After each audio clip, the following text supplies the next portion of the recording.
الشيطان.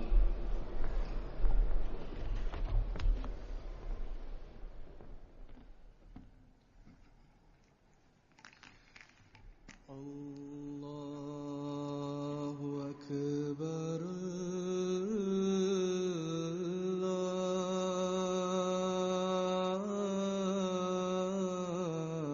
الله أكبر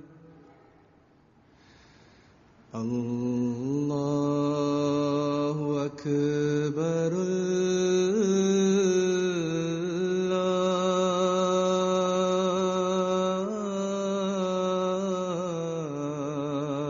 الله أكبر.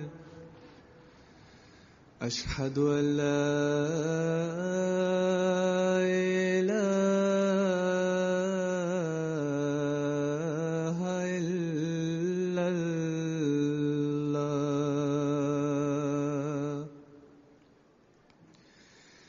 أشهد أن لا إله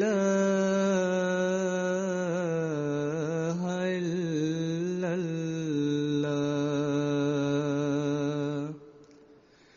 أشهد أن محمدًا رسول الله.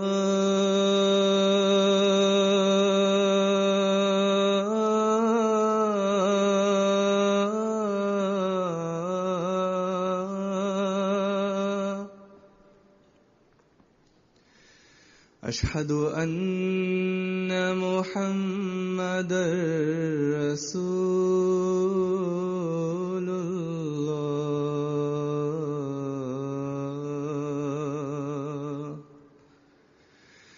حي على الصلاة.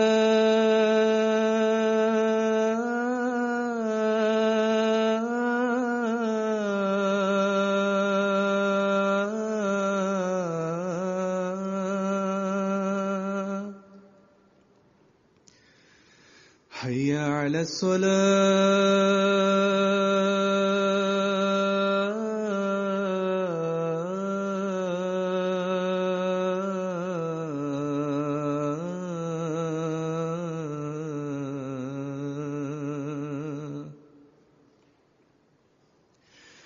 حي على الفلاح.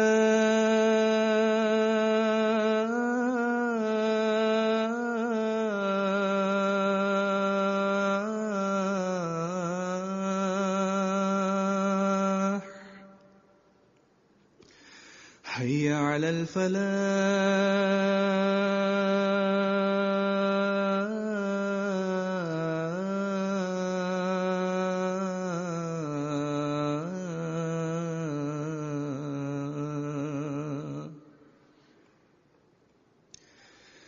الله أكبر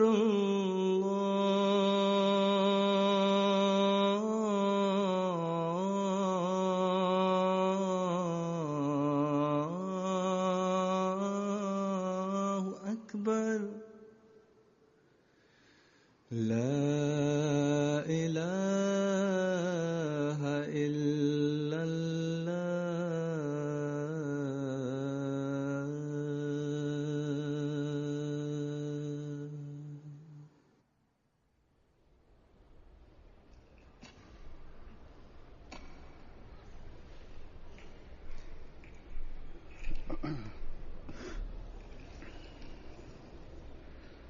السلام عليكم ورحمة الله وبركاته.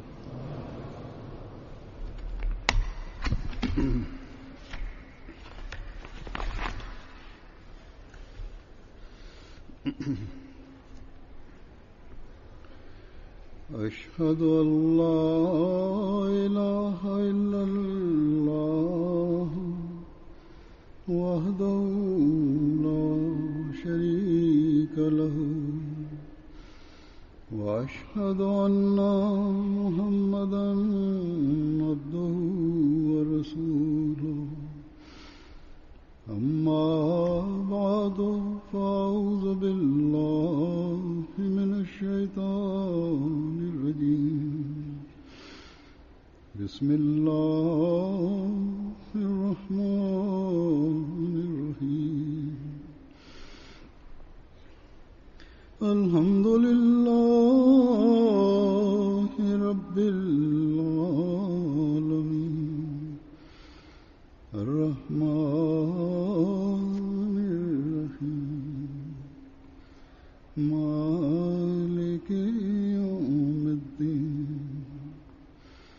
إياك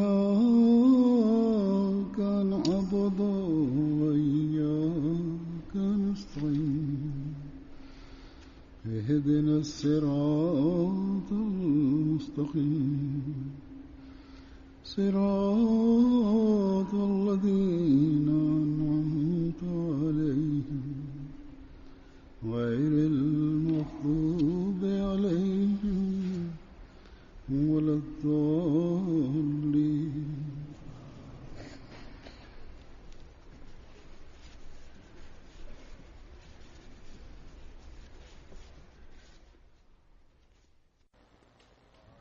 Hari ini dengan karunia Allah Subhanahu wa taala, Jalsah Jemaat Ahmadiyah Jerman dengan khutbah ini tengah dimulai.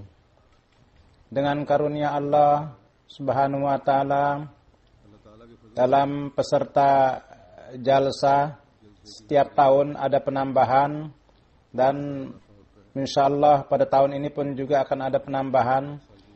Karena Hazrat Masih Maud alaihi salatu wassalam juga berkali-kali kepada warga jemaat telah menarik perhatian mereka bahwa semua orang-orang Ahmadi hendaknya ikut serta dalam jalsah ini. Jadi sebagaimana jumlah anggota jemaat terus bertambah, hendaknya dalam peserta jalsah pun juga harus ada penambahan.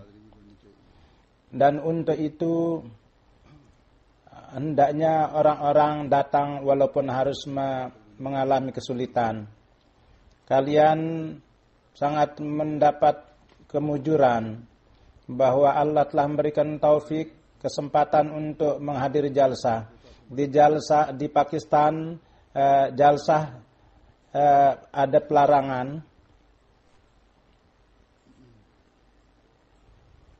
dan orang-orang Ahmadi di sana mereka itu menjadi resah bahwa kiranya pelarangan ini menjadi tidak ada, supaya kita pun juga mengadakan jalsah, dan kita berusaha meraih maksud-maksud yang Hazrat Masih Maud alaihi salatu wassalam telah terangkan dalam faedah-faedah jalsah.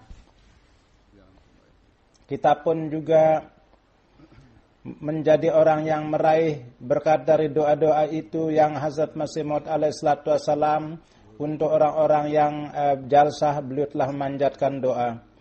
Di sini ada beberapa tamu yang datang dari Pakistan yang berjumpa dengan saya, para wanita juga dan laki-laki juga, dan ada yang mereka sampai menangis terseduh-seduh bahwa kami jauh dari nikmat-nikmat itu, mahrum dari nikmat-nikmat itu.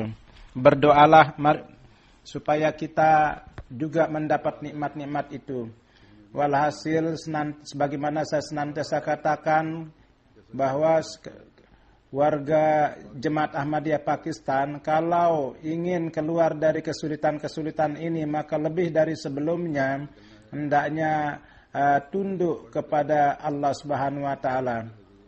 Mudah-mudahan Allah Subhanahu wa taala menyediakan sarana yang secepatnya untuk itu. Kezaliman para penganiaya dan perlawanan para musuh, Allah menyelamatkan kita dari itu, dan semua ini akan terjadi dengan doa. Selain itu tidak ada lagi senjata untuk meraih itu. Walhasil saya kepada saudara-saudara yang tinggal di sini, saya tengah katakan bahwa kalian merupakan orang yang mujur, bahwa Allah Subhanahu wa taala telah menyediakan sarana untuk kalian semua di sini sehingga dapat melaksanakan jalsah. Berbagai pertemuan kalian bisa lakukan dan mengadakan acara-acara pertemuan.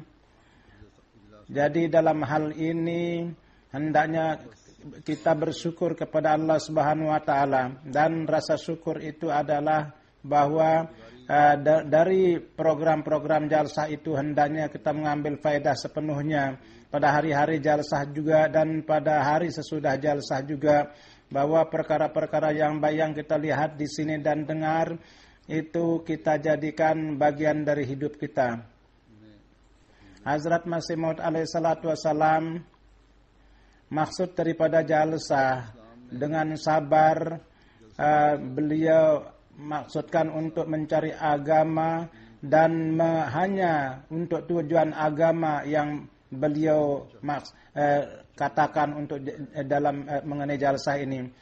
Jadi orang-orang yang ikut dalam jalsah mereka datang di jalsah ini dengan niat bahwa sedikit banyak kesulitan-kesulitan dan kesusahan-kesusahan kalau terpaksa harus ditahan, maka kita harus menahan, kita harus tahan.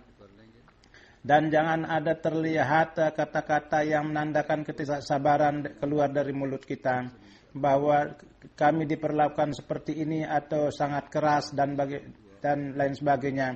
Pada umumnya orang-orang yang bertugas di sini dengan karunia Allah Subhanahu wa taala, mereka berusaha untuk menjalankan tugas-tugas mereka, dan kekurangan-kekurangan yang ada dalamnya mereka, saya ingin ingatkan kembali kepada mereka bahwa dengan sabar dan dengan menahan dan untuk meraih keredaan Allah, tanggung jawab kalian itu jalankanlah. Dan bersama itu pula saya katakan kepada para peserta jalsah juga bahwa kedatangan di jalsah di sini hendaknya hanya dengan maksud bahwa kalian belajar agama, dan di dalam lingkungan ini untuk menyediakan sarana kemajuan rohani kalian, dan kemudian di dalam kemajuan rohani ini kalian mengikut sertakan juga generasi kalian, keturunan kalian, anak cucu kalian, dan hendaknya kalian terus merasakan rasa perih Hazrat Masih Maud.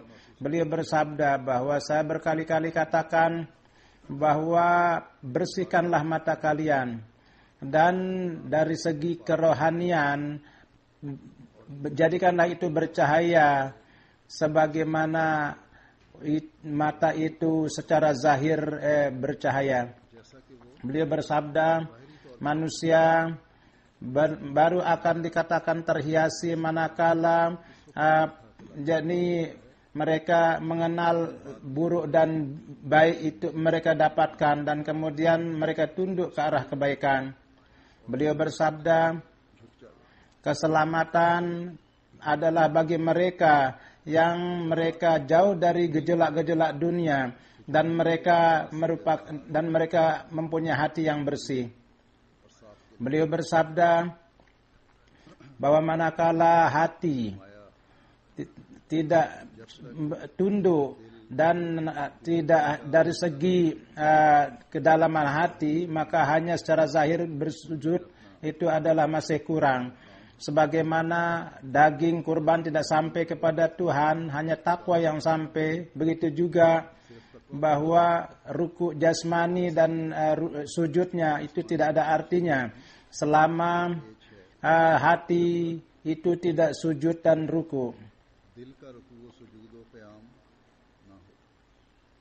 Beliau bersabda bahwa berdirinya hati itu adalah bahwa kita tegak dalam mengamalkan perintah-perintahnya, dan ruku itu adalah bahwa kita cenderung atau tunduk kepadanya, dan sujud itu adalah bahwa wujud kita untuknya, kita menghilangkan semua wujud kita untuknya. Dan kemudian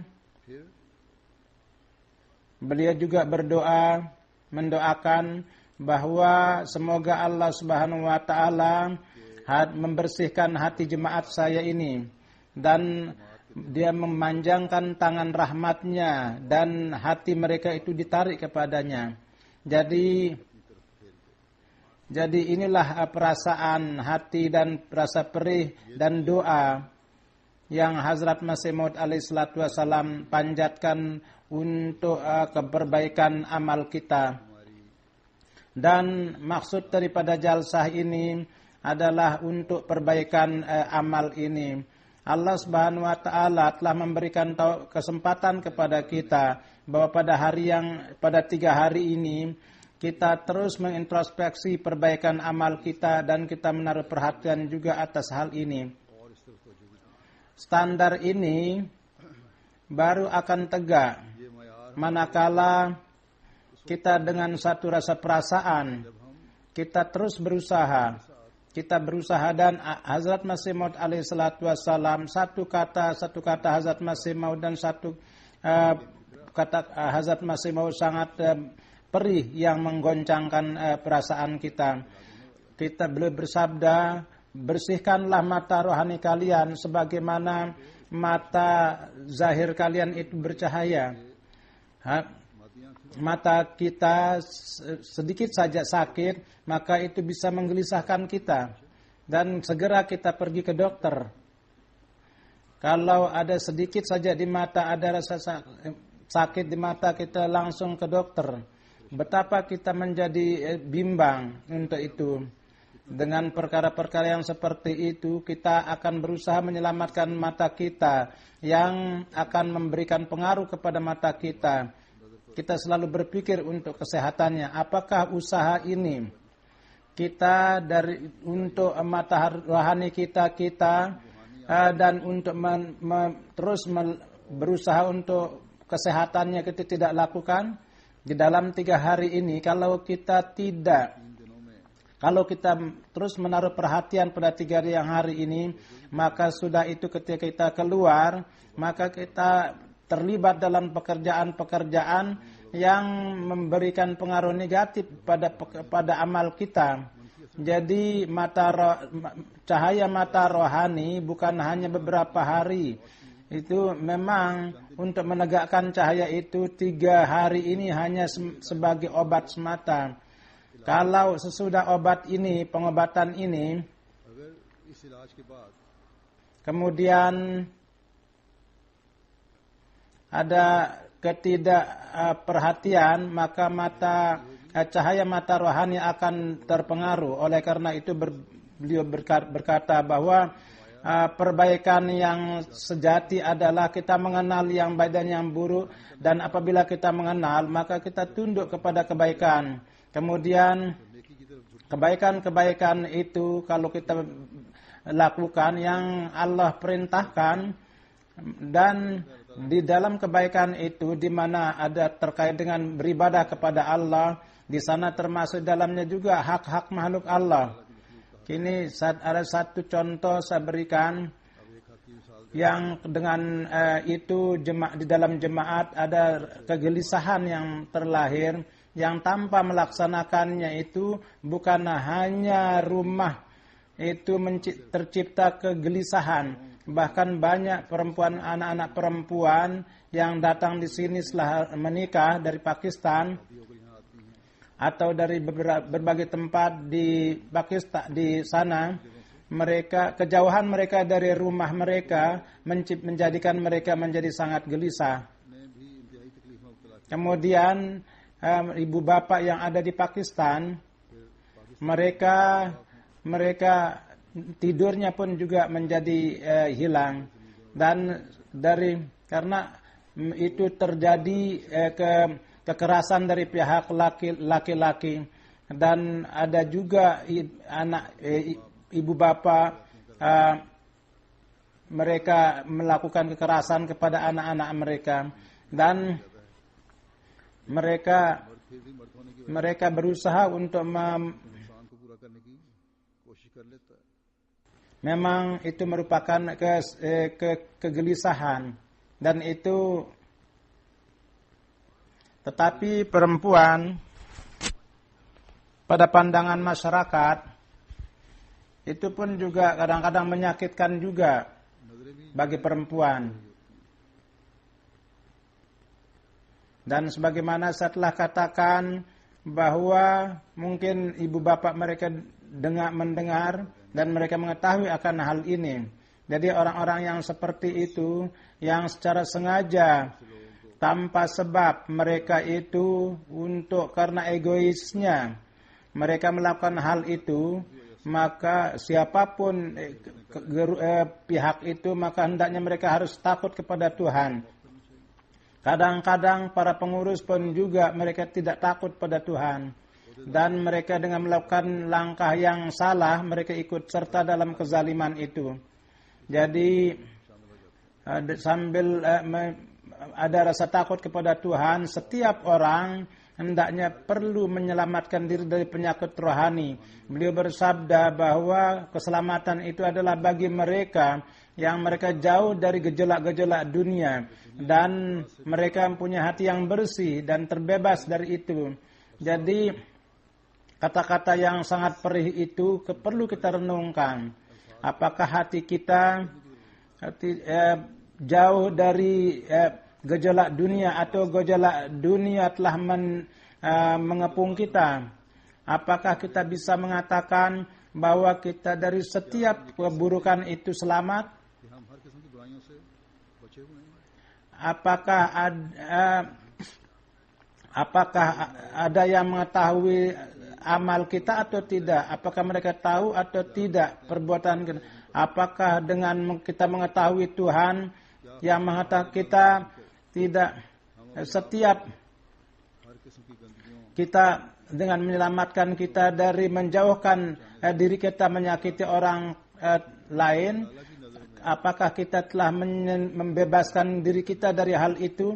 Apakah hati kita dalam menunaikan hak Allah dan untuk menunaikan hak makhluknya kita itu bersih? Atau sekurang-kurangnya sedapat mungkin kita berusaha untuk membersihkan itu?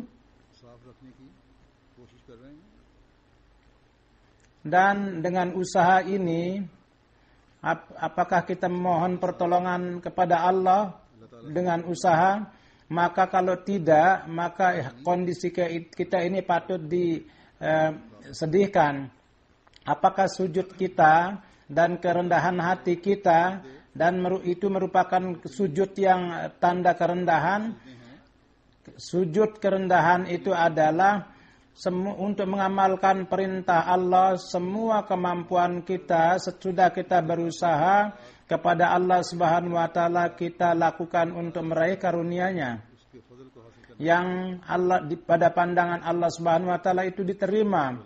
Kondisi sujud zahir di dalam Al-Qur'an, Allah berfirman bahwa fawailun lil musallin, bahwa orang yang bersujud secara zahir mereka itu dilaknat oleh Allah. Mudah-mudahan Allah Subhanahu wa taala jangan ada di antara kita yang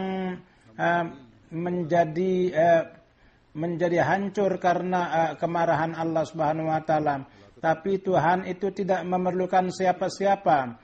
Dia perlu kita ada rasa takut, kita takut kepadanya sebagaimana Allah Subhanahu wa taala berfirman. Jadi sujud, ruku kita harus lakukan yang Allah Subhanahu wa taala sukai. Yang contohnya untuk menegakkan contoh itu Hazrat Masih Maud alaihi salatu wasallam datang. Beliau telah menjelaskan itu juga bahwa berdiri, ruku dan sujud itu apa? Bagaimana itu dilakukan? Beliau bersabda, berdirinya hati itu adalah kita menjalankan perintahnya. Hati itu baru akan dikatakan berdiri tegak manakala kita melaksanakan perintah-perintahnya. Apa perintah-perintah Allah itu? Perintah-perintah Allah itu adalah yang dijelaskan dalam Al-Quran. Dan tegaknya itu artinya adalah bahwa kita pegang itu dengan kuat, bahwa jangan sampai itu terjatuh. Jangan jatuh dengan sendirinya atau jauh dari kalian. Jangan sampai kalian melepaskan sandarannya. Jangan pernah anggap itu ringan. Rukuknya hati adalah bahwa dalam setiap perkara tunduklah kepada Tuhan. Jangan ada sarana-sarana dunia, jangan perantaraan-perantaraan dunia, jangan terpikir dalam hati bahwa dengan ini permasalahan kita menjadi terselesaikan. Sujudnya hati adalah bahwa kita hendaknya terlepas dari wujud kita sendiri untuk meraih keredaan Allah.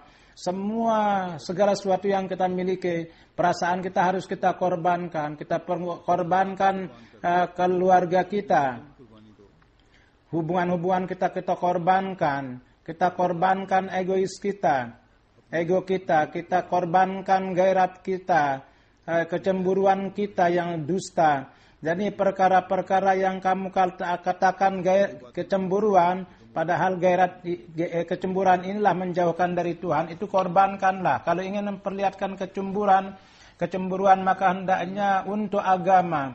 Dan kalau ada melawan perintah-perintah Allah, maka hendaknya kamu harus memperlihatkan kecemburuan itu. Hendaknya setiap amal kita itu yang sehingga kita melakukan suatu usaha yang membersihkan hati kita. Beliau bersabda, saya menginginkan dari jemaatku bahwa, dan ini pun juga yang saya lakukan, bahwa semoga tangan Allah itu Allah memanjangkan tangannya, rahmatnya kepada kita dan akan memperbaiki jemaat ini.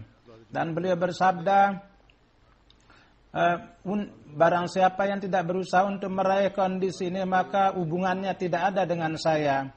Jangan sampai Allah Subhanahu wa taala jangan ada di antara kita yang ikut serta dalam orang-orang yang Hazrat Masih Maud alaihissalatu wassalam mereka merupakan orang yang memutuskan hubungannya dengan beliau.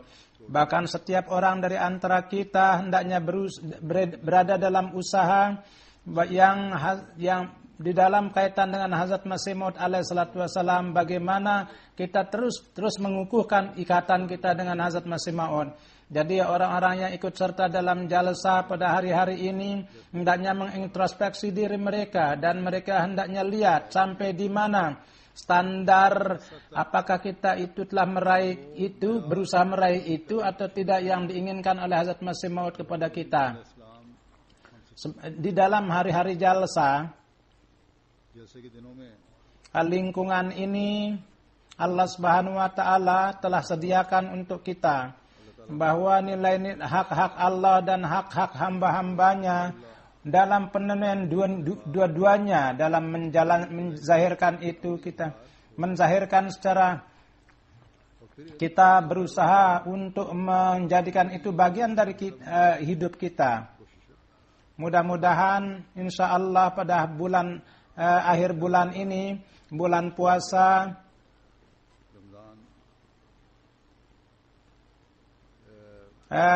bulan puasa dengan akan mulai yang merupakan bulan tarbiyat. Kalau berkat-berkat dalam bulan ini dari berkat-berkat bulan Ramadan yang agung, kalau kita berusaha mengikat diri kita dengan itu, maka akan terlahir revolusi rohani dalam diri kita. Dan kalau dengan niat itu kita tidak datang ke jalsa ini, bahwa hari-hari ini kita tidak bisa menjadikan diri menciptakan satu perubahan, atau dalam usaha itu kita tidak berusaha, maka datang di jalsa ini, datang atau tidak itu satu hanya sama saja. Bahkan kadang-kadang menjadi faktor kerugian juga pertemuan seperti ini. Kadang-kadang menjadi ketersandungan. Hazrat Khalifatul Masih Tsani radhiyallahu taala anhu, Hazrat Muslim Maud, pada zaman Hazrat Muslim Maud ada satu peristiwa bahwa ada seorang yang karena akibat daripada karena kemalangannya dia tidak mendapat tidak dapat keuntungan dari pergaulan Hazrat Masih Maud, bahkan dia keluar dari jemaat karena egonya dan penzahiran dari penzahiran kebaikannya itu adalah merupakan kedustaan. Ketika pada satu hari ketika Hazrat Masih Maud alaihissalatu wassalam datang ke masjid, maka orang pada umumnya berusaha untuk dekat dengan beliau dan mendengar sabda-sabda beliau dan supaya mereka menenteramkan kerohanian mereka. Begitu juga dalam satu majelis seperti itu ada datang seorang dan dia datang di masjid dan dia mulai sholat sunnah dan di tengah-tengah itu, dan sedemikian rupa dia mulai sholat sunat begitu panjang, Sehingga orang yang dekat dengan Hazrat Masih Maud alaihissalatu wassalam, di antara mereka timbul kegelisahan. Dan pada akhirnya, dan ketika ada orang yang lain, dia datang di situ dan dia pun dengan berani dia mulai ke depan.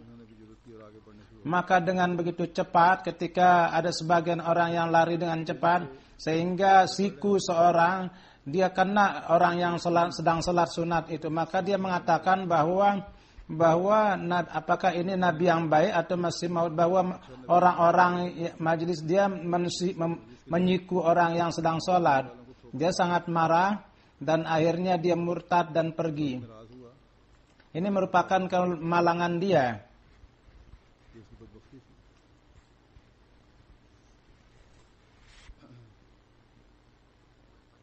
Inilah majelis yang dapat menambah iman orang-orang, menjadi faktor untuk kemajuan iman, malah justru untuknya menjadi ketersandungan. Karena amal ini menzahirkan bahwa ruku dan sujudnya itu hanya untuk show, untuk pamer, bahwa Nabi Allah yang dikirim, yang dimana ada hidangan rohani yang segar yang tengah dibagikan. Dengan meninggalkan itu, dia mulai menzahirkan tentang salatnya, dan pada saat itu pun dia menyia-nyiakan imannya.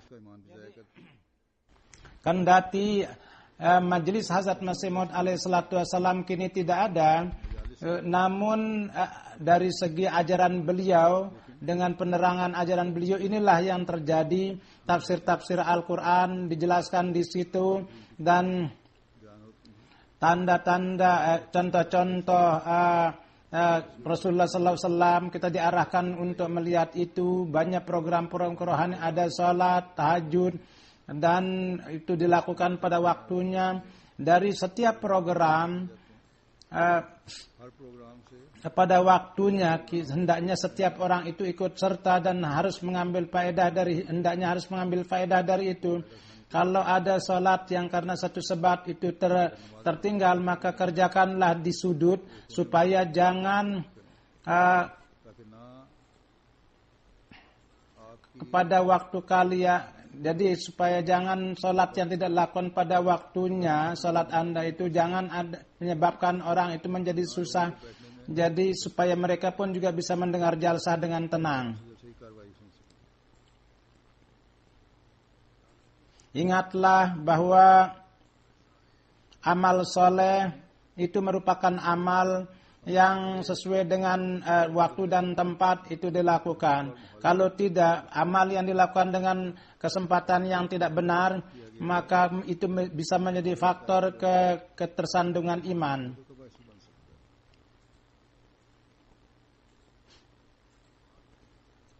Salat kalian lakukan dengan singkat, lalu duduk di majelis, maka ini amal ini lebih saleh, dan kalian terhindar dari menyediakan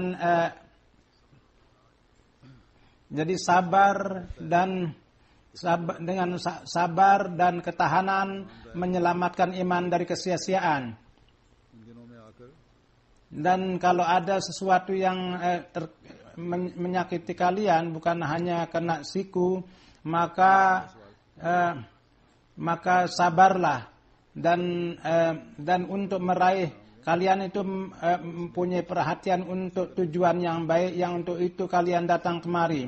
Jalsah kadang-kadang akibat daripada ketidaksabaran itu, kadang-kadang ada orang yang satu dengan yang lain bertindak keras, dan akhirnya kadang-kadang menjadi timbul perkelahian, dan kemudian kepada orang yang berkelahi itu kadang-kadang dilakukan tinggakan juga, dan kadang-kadang bertambah menjadi ketersandungan karena ego itu lebih menguasai, dan iman pun menjadi sia-sia.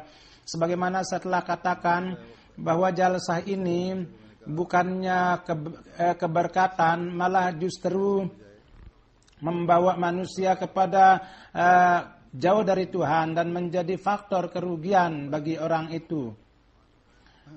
menjadi faktor untuk sia-sianya iman. Dan oleh karena itu sabar dan kalau tujuan maksud jalsa itu menjadi tujuan, tidak hanya sekedar maju dalam keimanan, bahkan menjadi faktor untuk bertambahnya iman banyak orang dengan karunia dalam dunia Ahmadiyah. Di setiap tempat jalsa itu diadakan, di puluhan negara jalsa diadakan. Orang-orang yang mengimani Hazrat Masih Maud yang berkaitan dengan berbagai bangsa dan etnis, akibat mereka petunjuk yang berkembang itu di hadapan Allah Subhanahu wa taala, itu menjadikan mereka menjadi orang yang tunduk dan yang sujud kepada Allah. Kalau ada orang yang malang menyanyiakan iman mereka, maka ratusan orang yang bernasib mujur yang masuk, yang beriman. Contoh-contohnya di zaman Hazrat Masih Maud alaihi salatu wasallam juga kita lihat, dan sekarang pun juga kita lihat contohnya. Kini ada satu contoh yang ingin saya kemukakan yang menjadi faktor petunjuk. Mereka datang dari ribuan mil tapi maju dalam iman.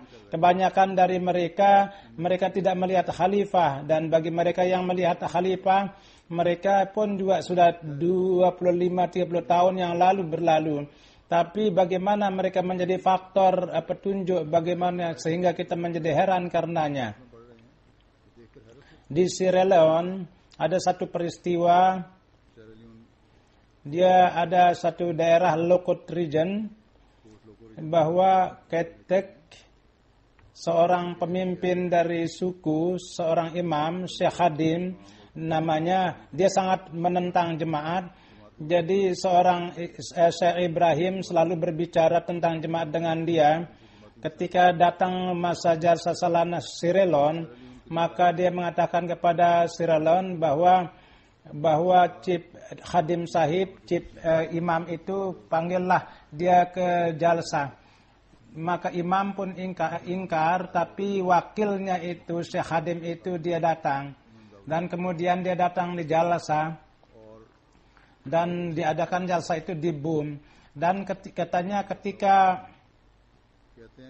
beliau ini, jadi Syekh Khadim, wakil daripada imam itu, ketika dia berpikir bahwa untuk apa orang-orang ini membelanjakan hartanya untuk datang kemari. Tapi ya pada hari ketika orang berkumpul untuk sholat dan sholat tahajud, ketika dalam sholat tahajud dia mendengar Al-Quran dan di hadapan Tuhan, orang-orang itu pada menangis di hadapan Tuhan, maka hatinya menjadi meleleh.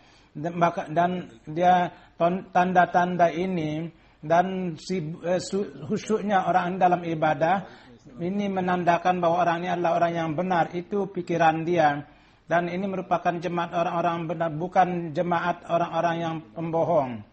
Berpikirnya seperti itu. Maka mubalik kita mengatakan, maka saya tanyakan kepadanya bahwa sesi pertama, bahwa katanya bagaimana Tuhan kesan Tuhan pada jalsa ini.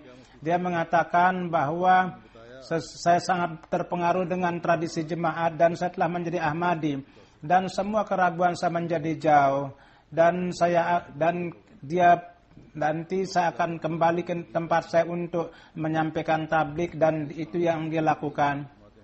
Jadi maka imam pun marah kepada dia, dan dia dipecat juga, dan dia mengatakan bahwa untuk jemaat saya telah mendapatkan kebenaran, demi untuk jemaat saya meninggalkan semuanya dan saya akan memilih kebenaran.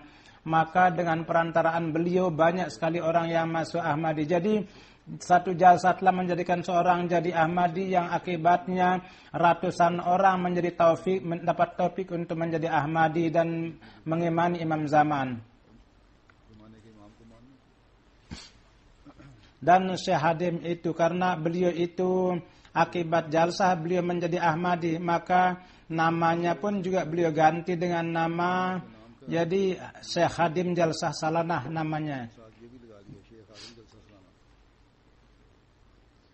Jadi jalsah menciptakan beberapa hal, mudah-mudahan Allah menciptakan perubahan, Allah menciptakan langit baru dan dunia baru.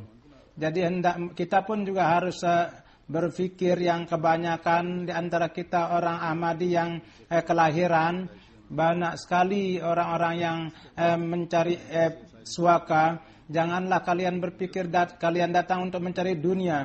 Kalau kalian datang karena perlawanan terhadap jemaat, maka hendaknya kalian datang di sini sebagai duta jemaat.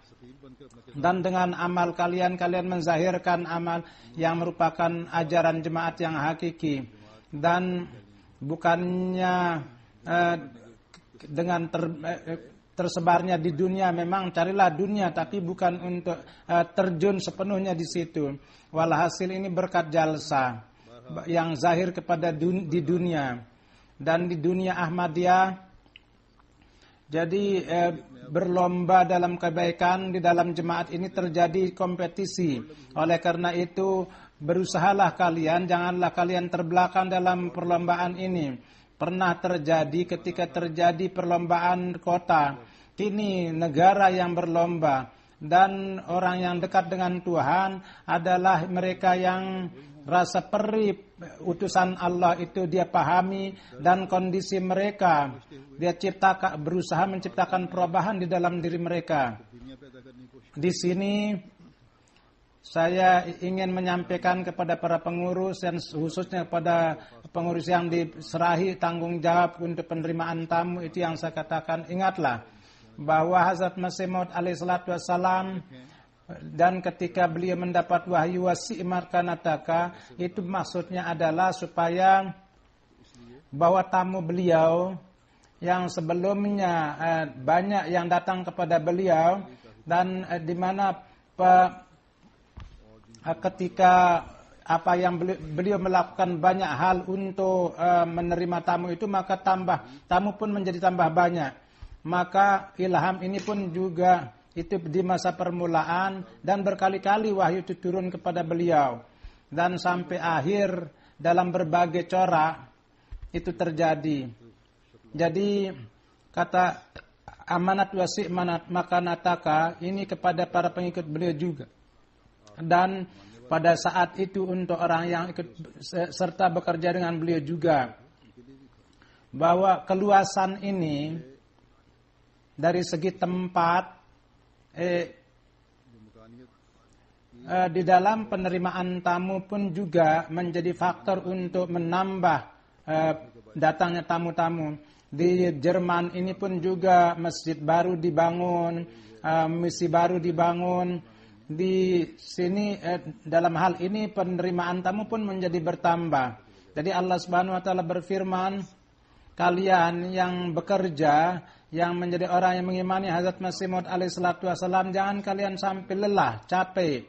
Hazrat Masih Maud alaihissalatu wassalam sebelumnya merupakan sosok yang memiliki hati terbuka, dan tentang tamu beliau diwahyukan janganlah capek dan janganlah lesu karena tamu.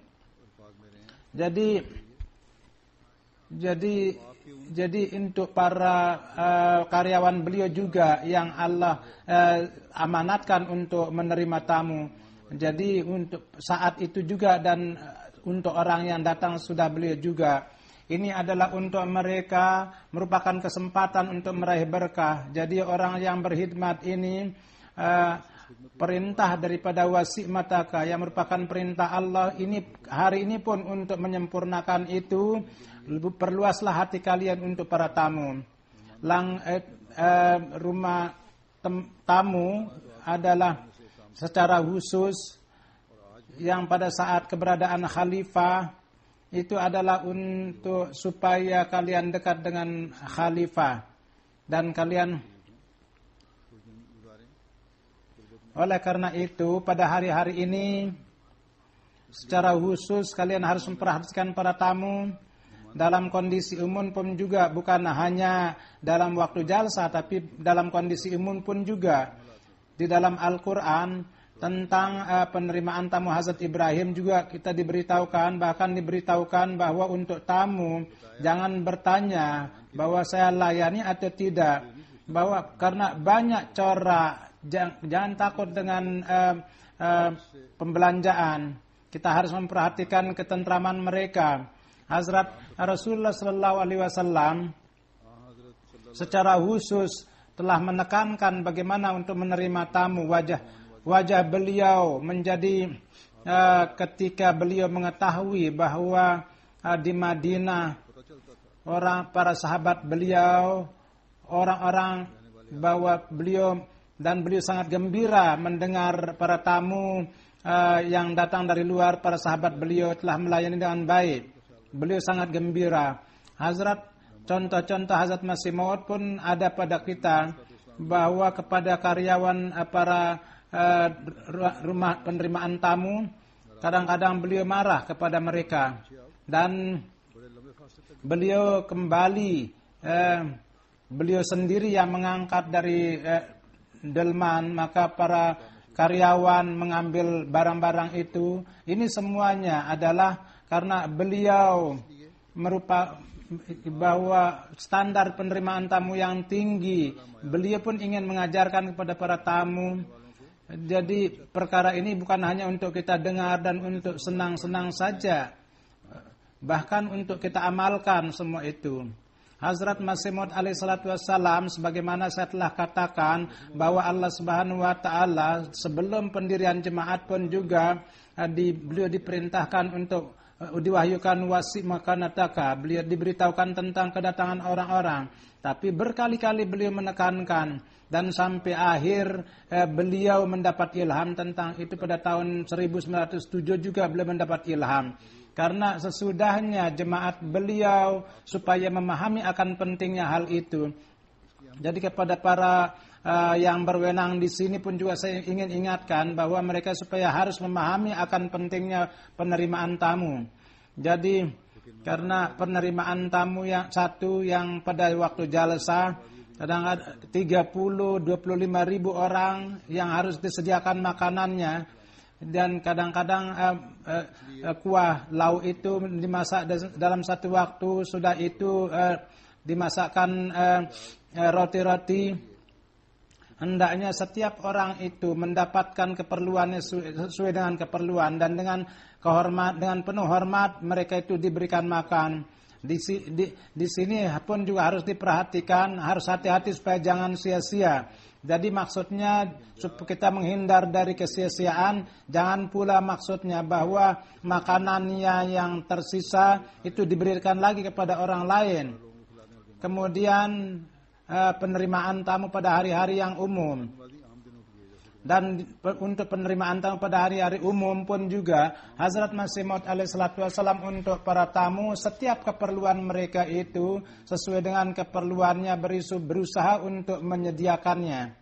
Jadi para pengurus yang berwenang pun juga hendaknya perlu menaruh perhatian atas hal ini. Maka jadi jangan setelah memberikan makan bahwa karena menunaikan penghormatan pada tamu tidak bisa dilakukan sepenuhnya. Kadang-kadang banyak orang yang ikut serta dalam acara-acara kita, dan mereka pun di berbagai tempat dengan penerimaan tamu pengaruhnya sangat besar, dan mereka itu menyebutnya juga di jemaat Jermani juga mereka membuat masjid-masjid, dan di dalam untuk tamu-tamu di masjid dan tamu-tamu di situ pun juga disediakan untuk penerimaan tamu, dan kebanyakan juga ada cai dan hal memang itu baik, itu pelayanan itu sangat baik, tapi menurut saya pengaturan tempat duduk itu belum baik. Di sini kebiasaan orang ada mejanya kalau duduk itu, dan orang-orang terhormat pun duduk di situ. Kalau ada kebiasaan juga maka yang hendaknya untuk tamu itu harus lebih baik. Kalau itu kebiasaan maka kalian di sini harus memperlihatkan adat itu, bahwa kalau ada kursi harus ada meja juga. Untuk kalian harus ada standar lain, dan untuk tamu harus ada standar yang berbeda.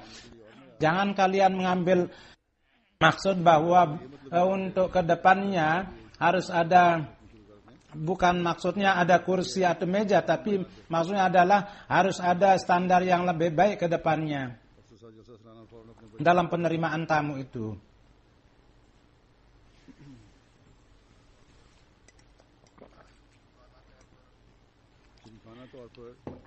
Secara mulia melayani tamu dalam hal memberi tempat duduk kepada tamu juga, bagaimanapun juga.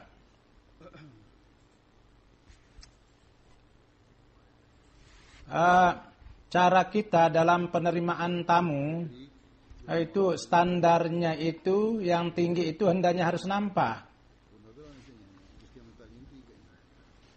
Saya sebut tentang pemberian teh, memang itu baik sampai satu batas tertentu.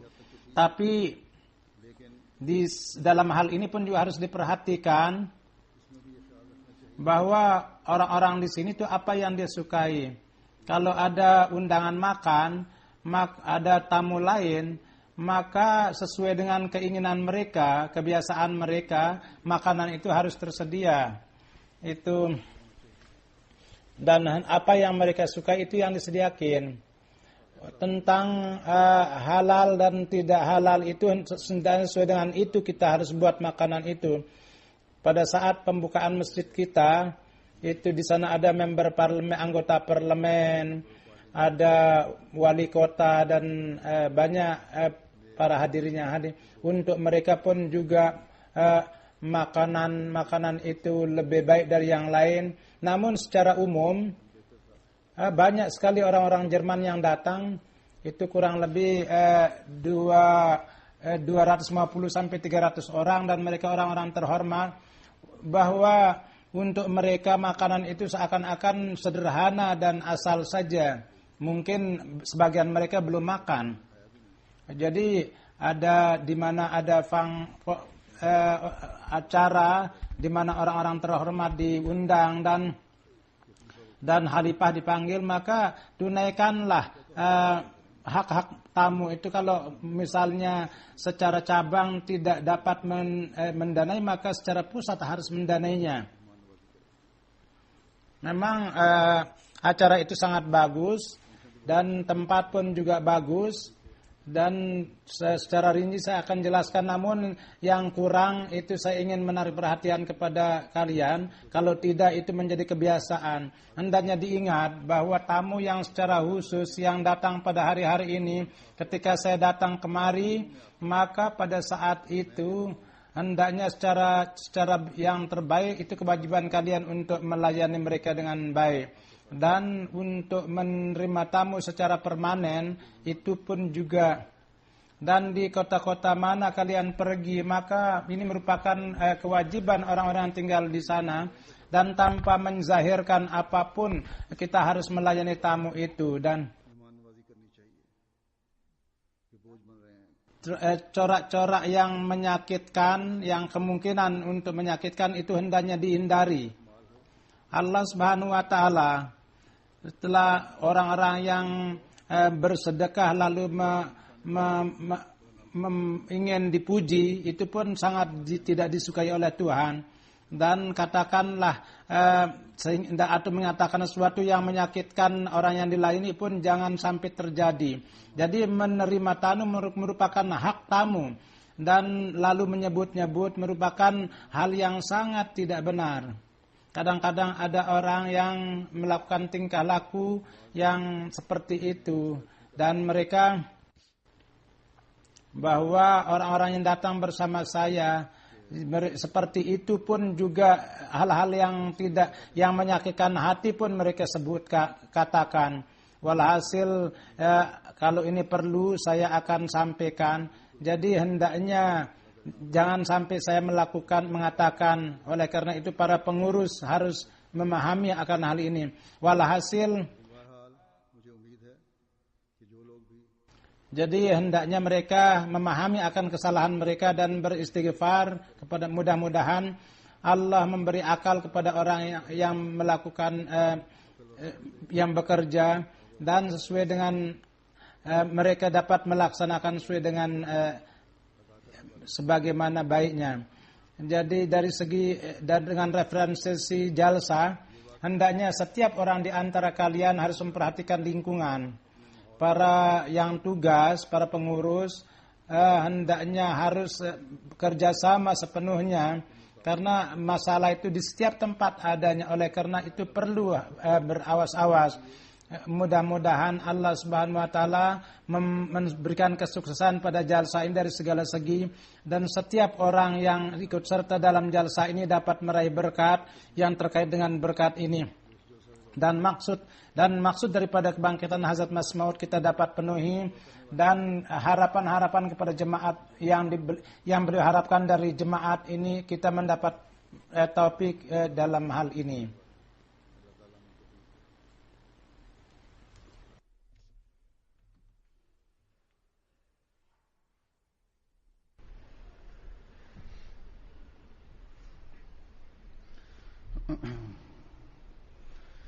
Alhamdulillah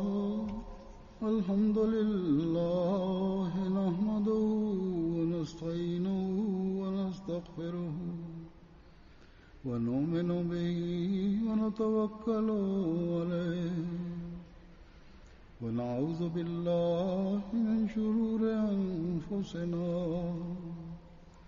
wa min sayyiati a'malina. من يهده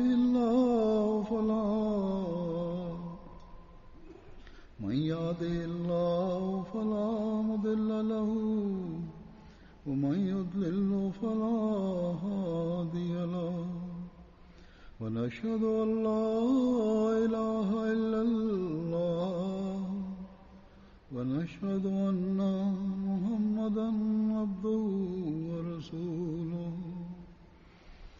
عباد الله رحمكم الله إن الله يأمر بالعدل والإحسان وإيتاء ذي القربى وينهى عن الفحشاء والمنكر والبغي يعظكم لعلكم تذكرون. اذكروا الله يذكركم وادعوه يستجب لكم ولذكر الله